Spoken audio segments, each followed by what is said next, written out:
Hi, my name is Josh Eubanks, and this speech is to inform you how to replace a flat tire using your spare tire. John Nielsen, the AAA Director of Automotive and Engineering Repair, says flat tires are not a disappearing problem, but spare tires are. In other words, newer cars today aren't equipped with a spare tire as an everyday feature. You have to pay extra for it. And that's a big problem considering the best way to fix a flat tire is just by simply replacing it with the spare, because it's the most time efficient as well as the most cost effective. Active Tools Group, a leader in mobile tire repair kits, reports that there are over 220 million flat tires per year in the US alone. That's a pretty scary statistic when you find out that 1 out of every 5 people doesn't know how to change a flat tire, according to Miriam Ali, the public relations manager at AAA. If you get a flat tire, you'll know. The car will become bumpy and the ride will become uncomfortable. When that happens, you want to make sure to pull off to the side of the road, making sure you're a safe distance away from oncoming traffic, especially if the flat tire is on the driver's side of the vehicle. You don't want to accidentally step out into oncoming traffic while you're replacing the flat tire. Also, when you pull off to the side of the road, try to make sure that, if possible, you're on a flat surface. If not, you may need to find something to chalk your tires with so that your car doesn't roll on you when you jack it up.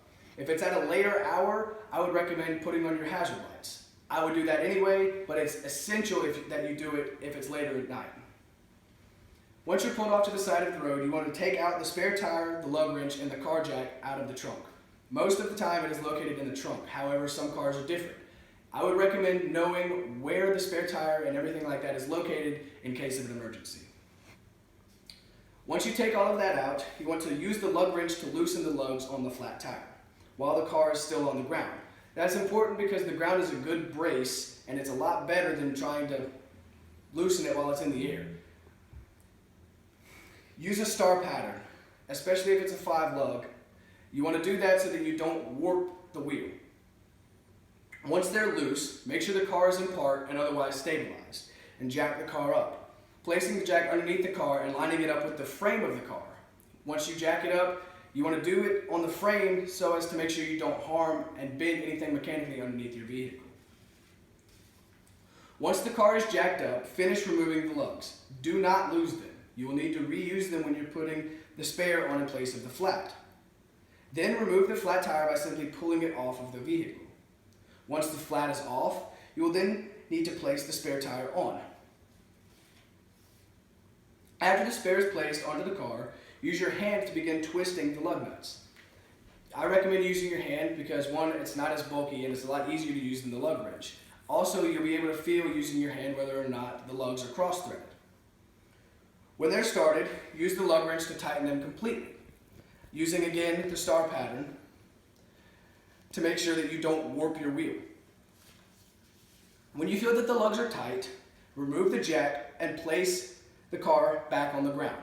Once the car is back on the ground, I would do one more check with the lug wrench, making sure that everything is completely tightened. Doing this once the car is back on the ground is really great because using the ground as a brace, again, will help you tighten it and make sure that they're down completely.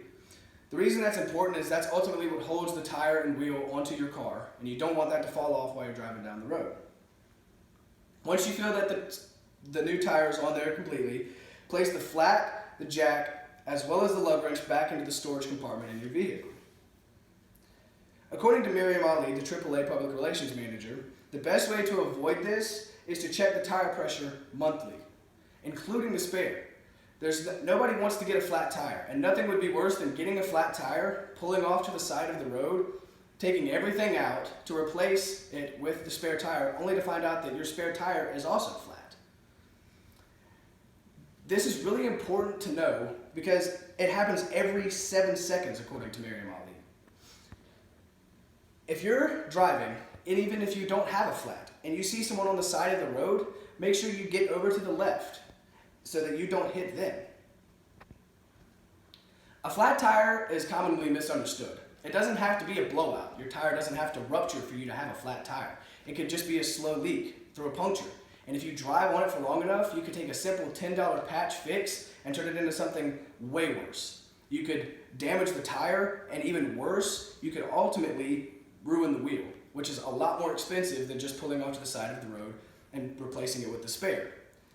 I hope that you leave here with a better idea of how to replace your flat tire using your spare tire.